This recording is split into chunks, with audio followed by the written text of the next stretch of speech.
Sarah Thompson stood in the grocery store checkout line at Harper's Market, her basket holding a modest haul, a loaf of bread, a carton of eggs, some fresh produce, and a pack of her favorite coffee. It was a routine Saturday afternoon in her small town of Crestwood, where everyone knew each other, at least by face. The line moved slowly, the cashier chatting with each customer as if time didn't matter. Sarah didn't mind. She liked the rhythm of these moments, the familiarity of her community.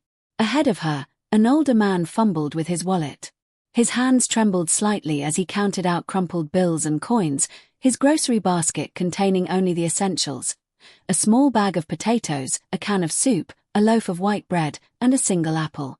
The cashier, a young woman named Emily who Sarah recognized from high school, rang up his items. The total came to $12.47.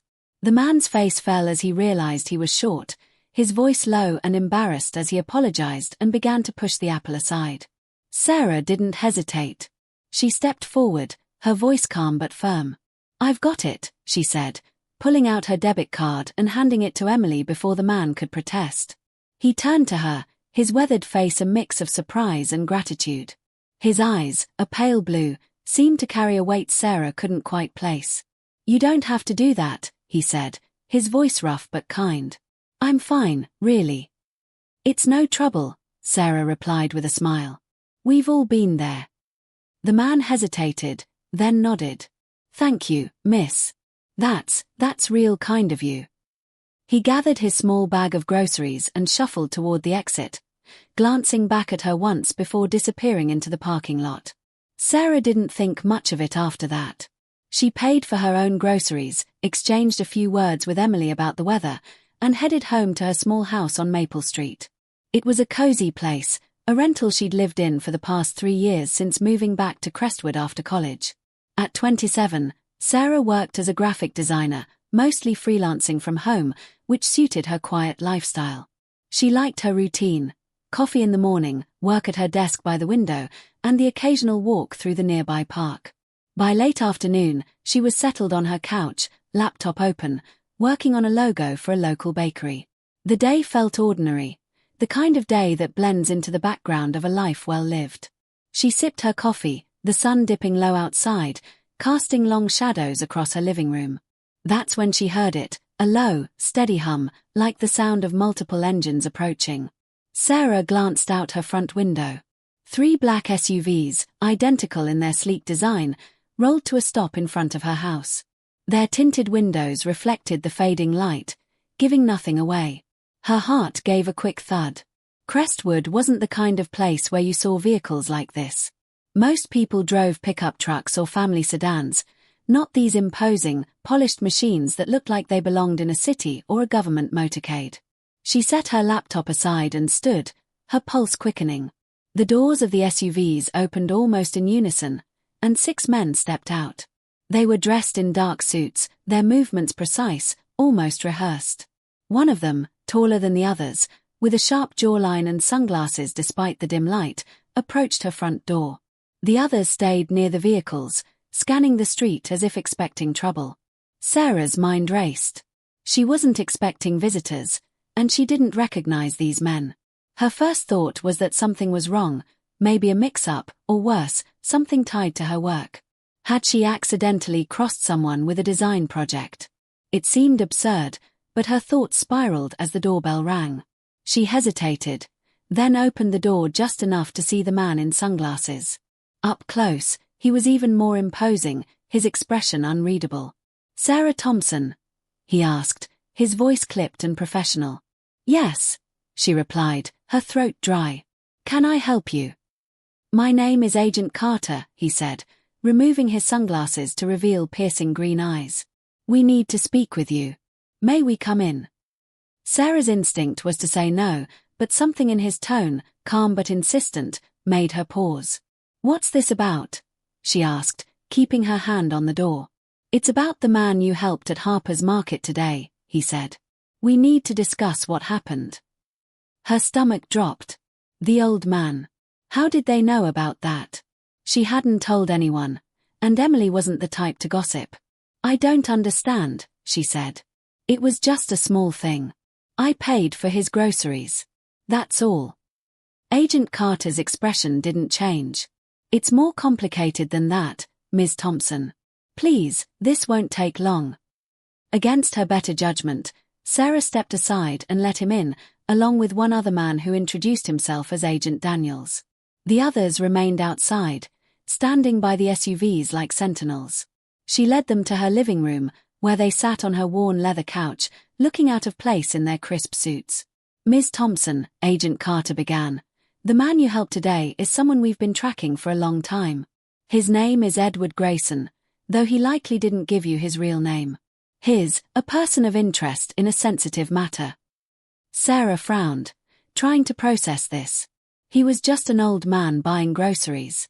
He didn't have enough money, so I helped him out. I don't even know his name.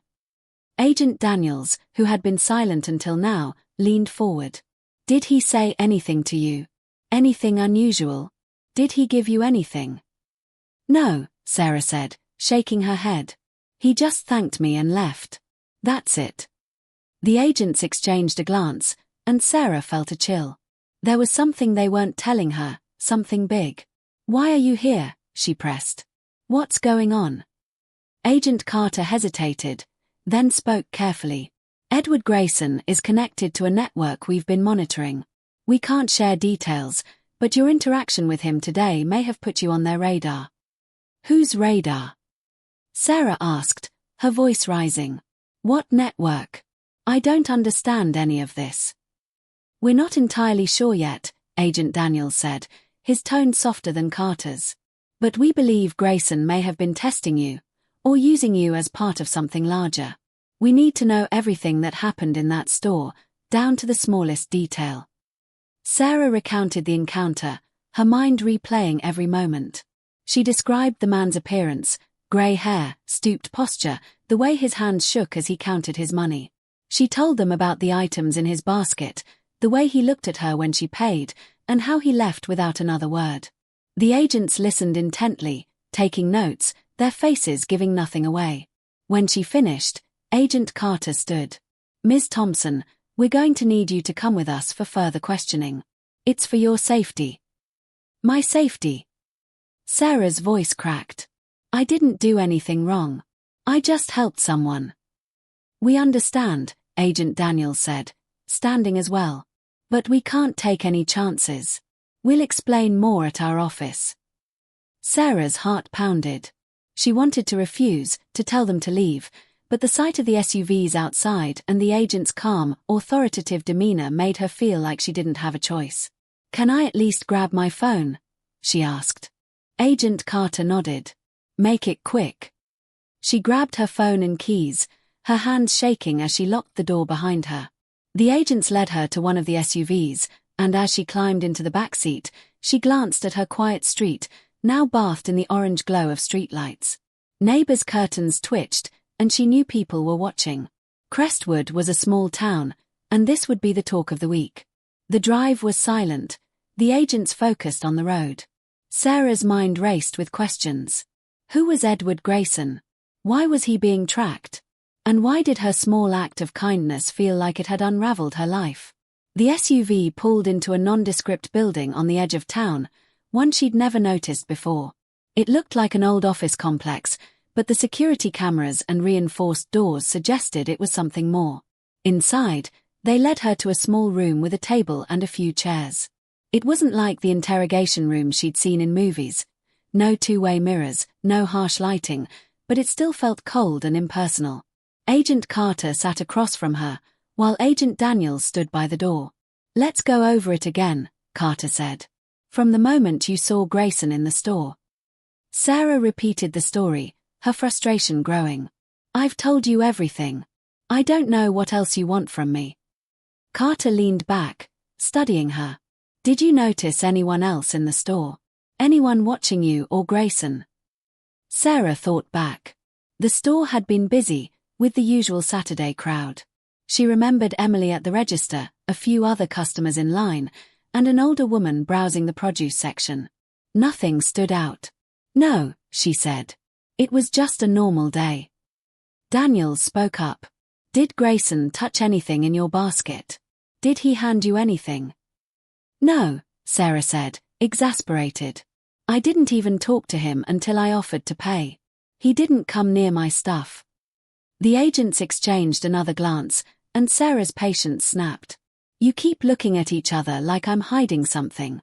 I'm not. I don't know this man, and I don't know why you're here. If I'm in danger, you need to tell me what's going on. Carter sighed, rubbing his temple. Ms. Thompson, we're trying to protect you.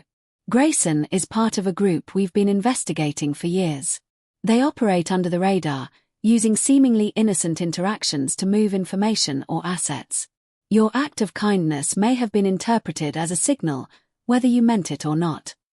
A signal? Sarah's voice was incredulous. For what? I paid for his groceries because he didn't have enough money. That's it. We believe you, Daniel said, his tone reassuring. But we need to be sure. We're going to run some checks on your phone and your home to make sure nothing was planted. Planted? Sarah's stomach churned. Like what? A bug? A bomb? Nothing so dramatic, Carter said, though his tone didn't inspire confidence. It could be something as small as a tracking device or a coded message. We just need to rule it out.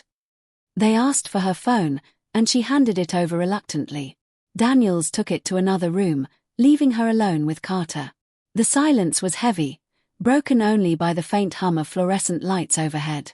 Sarah's mind spun with possibilities. Had she stumbled into something bigger than she could comprehend?